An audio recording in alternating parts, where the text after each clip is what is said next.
చేసిందల్లా చేశారు. తిరుమల తిరుపతి దేవస్థానాన్ని ఏ మేరకు నాశనం చేయాలో ఆ మేరకు నాశనం చేశారు. చివరికి భక్తులందరూ పవిత్రంగా భావించే లడ్డూలో నెయ్యికి బదులుగా జంతువులను కూడా వాడేశారు. వాడింది కాకుండా ఇక్కడ వీళ్ళు మాటలు పెట్టడం మాటలు ఏంటంటే, వీళ్ళ కుటుంబ సభ్యులతో కలిసి వైవి సుబ్బారెడ్డి ట్వీట్ మాట, కుటుంబ సభ్యులతో కలిసి నువ్వు చెప్తున్న ప్రమాణాలకి మీరు రాగలరా అని చెప్పేసి నేను ఒక ఛాలెంజ్. దాన్ని వైసీపీ అఫీషియల్ పేజీలో అఫీషియల్ ట్విట్టర్ అకౌంట్లో దాన్ని రీట్వీట్ చంద్రబాబు నాయుడు గారిని లోకేష్ గారిని మెన్షన్ చేస్తూ మీరు కుటుంబ సభ్యులతో రాగలరా అని చెప్పేసి ఆయన కుటుంబ సభ్యులతో వస్తానికి సిద్ధం. జగన్మోహన్ రెడ్డి భార్య కుటుంబ సభ్యులు మొత్తం ఇద్దరు చాలు. వాళ్ళిద్దరిలో కూడా తిరుమల తిరుపతి దేవస్థానానికి రమ్మన్నారు. రాగలుగుతుందా? జగన్మోహన్ రెడ్డి భార్యని తీసుకొని భారతిరెడ్డి గారిని తీసుకొని తిరుమల తిరుపతి దేవస్థానానికి రాగలరా? దమ్ముంటే జగన్మోహన్ రెడ్డి రమ్మనండి. ఎందుకు రాడు? భార్యను తీసుకొని జగన్మోహన్ రెడ్డి తిరుమల తిరుపతి దేవస్థానానికి ఎందుకు రాడయ్యా? ప్రమాణం చేయవసరం లేదు. సతీ సమేతంగా జగన్ రెడ్డి భారతిరెడ్డి గారు ఇద్దరు కలిసి ప్రమాణాలు కట్టి ఏమవుద్దబ్బా వెళ్ళి వెంకటేశ్వరం దర్శనం చేసుకొని దండలు పెట్టుకొచ్చి మనం సార్ ఏమవుతాం అందు నుంచి ఏమవుతుంది? అది జన్మలో జరగదు. అది భారతిరెడ్డి గారు ప్రాణం పోయినా పది ఎందుకు? హిందూ మతాల నమ్మకాలు ఉండవు, హిందూ దేవుడి పైన నమ్మకాలు ఉండవు, కానీ ప్రజలు మాత్రం మనోభావంతో ఆడిసుకోవాలి. ఎంత నమ్మకం లేకపోతే హిందువులు అంటే వీళ్ళకి ఎంత లోపం అంటే, ఏదైనా ఒక పండుగ వచ్చినా పాపం వచ్చినా డైరెక్ట్గా గుడి ఆ సెట్ని తన ఇంట్లో వేయించుకున్నాడంటే మీరు లెక్కేసుకోండి. ఎవరైనా చేస్తారనుకోండి, కానీ జగన్మోహన్ రెడ్డి చేసాడు. తన తల్లిదండ్రుల కొంపలో వాళ్ళ భార్యాభర్తలు ఇద్దరు గుడికి వెళ్ళకుండా సంక్రాంతి సమయాల్లోనో ఉగాది సమయాల్లోనో మనం చూస్తూ ఉంటాం అప్పుడప్పుడు. అలాంటి సమయాల్లో దేవస్థానానికి గట్రా వెళ్ళకుండా ఒక పెద్ద సిట్టి వేసేవాడు, సినిమా షూటింగ్ లేక ఆ సిట్టు గుడి సిట్టింగ్ వేసేవాడు. పైగా ప్రసాదం లేకుండా పిల్లే వాటర్ మా తీర్థం అంటారు కదా, ఆ తీర్థం మరి పిల్లే వాటర్ బాటిల్. మీరు ఎన్ని రకాలుగా అవమానించాలి అన్ని రకాలుగా అవమానించారు కదా హిందువుని. అన్ని మతస్థులు తీసుకొచ్చి టీటీడీ చేయకుండా చేశారు కదా, డబ్బులన్నీ దోచుకున్నారు కదా. చివరికి తిరుమల తిరుపతి దేవస్థానం సొమ్ము కూడా అన్ని మతస్థులు దోచుపెట్టేసారు. మరి భక్తులు మనోభావంతో ఆడుకోవడం కాదా? క్లియర్గా టీటీడీ అఫీషియల్ వెబ్సైట్లోనే వచ్చింది వార్త. చంద్రబాబు నాయుడు గారు కొత్తగా చేసినవి కాదు, డైరెక్ట్గా టీటీడీ అఫీషియల్ వెబ్సైట్లోనే వచ్చింది. అక్కడే చూపించారు, అక్కడే చెప్పారు. దాన్ని మా చంద్రబాబు నాయుడు గారు చెప్పారంటే మీరు నిజంగా తప్పు చేయకపోతే మీరు ఎంత బాధపడిపోయి కుటుంబాల్లాగా వెళ్ళిపోయి గెలగలిగి కొట్టుకోవాల్సి లేదు. పైగా అఫీషియల్ రోజులు ఏమనేస్తారంటే ఇది ఫేక్ అని చెప్పేసారు. ఫేక్కే ఫేక్ మీరే.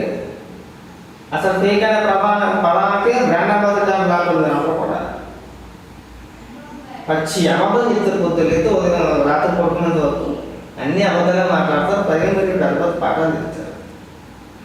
పొమ్మనంటే భారతిరెడ్డి గారిని తీసుకుని వెళ్ళమనంటే వెళ్తే మేము ఒప్పుకుంటాం, మేము నమ్ముతాం. అప్పుడు ఎందుకన్నాయా? ఎందుకు పోరాటం సమాధానం చెప్తాం. మనం అవమానించిన కాబట్టి అన్ని రకాలుగా అవమానించారు కదా హిందువుని. ఈ ఒక్క విషయంలోనే కాదు కదా, ఈ లడ్డు అనో ప్రసాదం విషయంలోనే కాదు కదా. హిందువుల మనోభావాలు దెబ్బతీయాలి, తిరుమల దేవస్థానం ప్రతిష్టను దెబ్బతీయాలి. అందుకే కదా అన్ని మతస్థులను తీసుకొచ్చి కూర్చోబెట్టాడు అక్కడ. అంటే మా దేవుని నమ్మని వ్యక్తి, మా మతాన్ని నమ్మని వ్యక్తి తిరుమల తిరుపతి దేవస్థానం బాగు చూసుకుంటాడా? పట్టించుకుంటారా? తినేయడానికి కాదు, సొమ్ములు తినేయడానికి కదా కేవలం ఏమి ఇచ్చింది, తినేయడానికే కదా. చిన్నగాడికి తినేసారు కదా, అన్ని కాడికి తినేసేది. నేనైతే బాగా కాస్ట్లీ. ఈ జంతువుల కొవ్వు ద్వారా వచ్చిన ఆయిల్ అయితే చాలా చీప్. ఆ రేటు నొక్కేసుకుంటారు. కమిషన్ లోపల కోట్ల రూపాయలు తినేసారు. ఇప్పటికే ఆ సొమ్ము 100 కోట్ల రూపాయలు తినేసారు కాదనట్లా, అందరికీ తెలిసిన విషయం అది. తిరుమల తిరుపతి దేవస్థానం సొమ్ము, భక్తుల కానుకల రూపంలో వచ్చిన సొమ్ముని జగన్మోహన్ రెడ్డి కోట్ల కోట్ల రూపాయలు తినేసాడు. అనేక రకాలుగా దారి మళ్లించేసాడు ఆ సొమ్ముని. ఒకటా రెండు కాదు, అనేక సందర్భాల్లో జరిగింది అది. అందుకే జీవోలన్నింటినీ కూడా రాష్ట్ర జీవోలు అని చెప్పేసి అసలు ఆ ప్రభుత్వ జీవోలు ఇచ్చే వెబ్సైట్నే మూసేసాడు. ఇది మూసేసాడు అనుకున్నారు మీరు. జగన్మోహన్ రెడ్డి అధికారంలో ఉండగా ఒక 2-3 నెలలు ఏమో వెబ్సైట్లో కనబడే జీవోలన్నీ కూడా.